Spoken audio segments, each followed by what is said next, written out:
और भाई, कैसा चल रहा है तेरा बिजनेस? क्या बताऊं यार, मार्केट में इतना कंपटीशन है कि साला धंधा ही नहीं चल रहा। क्या आप भी अपने बिजनेस के बारे में लोगों से यही कहते हैं? क्या कंपटीशन ने आपको भी परेशान करके रखा है? क्या कंपटीशन के कारण प्रॉफिट मार्जिन बहुत कम हो चुका है और आपका कॉम्पिटिटर आपकी लागत से भी कम में माल बेच दे रहा है? अगर हाँ, तो ये वीडियो सिर्फ आपके लिए है। वेलकम बैक दोस्तों। आज हम आपको ऐसे सीक्रेट्स बताएंगे जो ना सिर्फ आपकी कंपटीशन को पीछे करेगा बल्कि आपके बिजनेस को भी बढ़ाएगा। आज आप किसी भी बिजनेस में हो, उसमें कंपटीशन होगा ही होगा।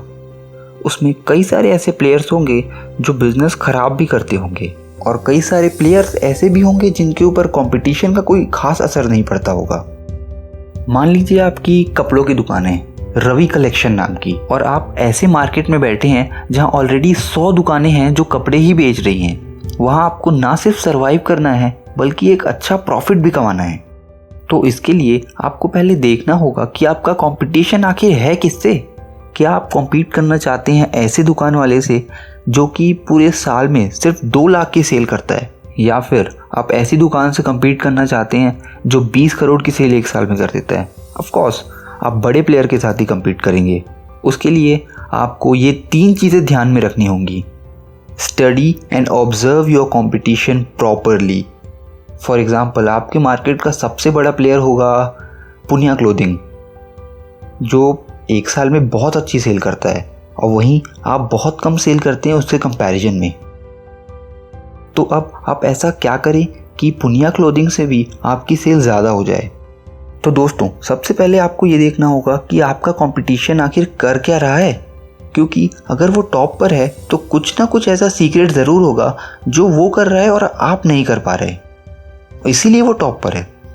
तो पहले आप देखिए, ऑब्जर्व कीजिए कि आपका कंपटीशन आखिर किस तरीके से बिजनेस करता है, उसका बिजनेस मॉडल क्या है, उसकी मार्केटिंग स्ट्रेटजीज क्या होती हैं, उसकी सर्विस कैसी है। हो सकता है कि उसके प्रोडक्ट में दम हो सकता है कि उसकी सर्विस अच्छी हो सकता है कि उसका शोरूम अच्छा हो और आपका ना हो सकता है कि वो कस्टमर्स के साथ अलग तरीके से बिहेव करता हो, बहुत कुछ हो सकता है। तो आपको पहले ये देखना होगा कि वो कर क्या रहा है और आप क्या कर रहे हैं, और उन दोनों के बीच के डिफरेंस को कम करना होगा।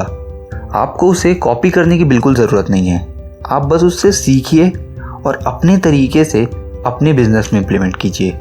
उससे दोनों के बीच का गैप कम हो जाएगा और जो कस्टमर्स उसके पास जाते थे हो सकता है वो आपके पास भी आने लगे और आपकी सेल्स भी उससे ज़्यादा हो जाए या उसके बराबर हो जाए। अब आपने ऑब्जर्व कर लिया, आपने स्टडी कर लिया, आपने सीख भी लिया अपने कंपटीशन से। अब क्या? जी हाँ, दूसरा पॉइंट है इनोवेशन।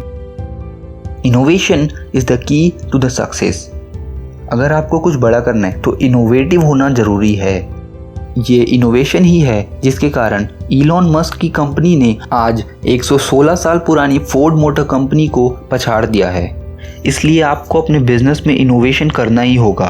फॉर एग्जांपल, आपने देखा कि पुनिया क्लोथिंग की मार्केटिंग स्ट्रेटजी में बहुत ज़्यादा दम है या उनका एडवर्टीजमेंट बहुत अच्छा है, तो अब आप क्या करेंगे? क्योंकि पुनिया क्लोथिंग जो कि इतनी बड़ी सेल कर रही है तो उनके एडवर्टीजमेंट में पैसा भी बहुत लगता होगा और पैसे आपके पास नहीं होंगे। उस समय आपको इनोवेशन काम आएगा। आपको कुछ ऐसे तरीके निकालने होंगे कि आप कम से कम पैसों में अच्छी से अच्छी मार्केटिंग कर सकें, अच्छी से अच्छी सर्विस दे सकें। और ऐसा आप तभी कर पाएंगे जब आपका ब्रेन इनोवेटिव होगा।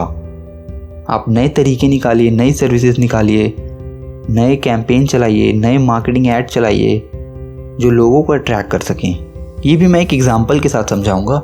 मान लीजिए सबसे ज़्यादा कपड़े शादियों के सीज़न में बिकते हैं और इसी समय पुनिया वालों ने बहुत पैसा खर्च किया मार्केटिंग में। हर जगह उनके होर्डिंग दिख रहे हैं, हर जगह उन्हीं का नाम दिख रहा है और कस्टमर्स भी उन्हीं के पास आ रहे हैं। तो ऐसे समय में आप क्या कर सकते हैं?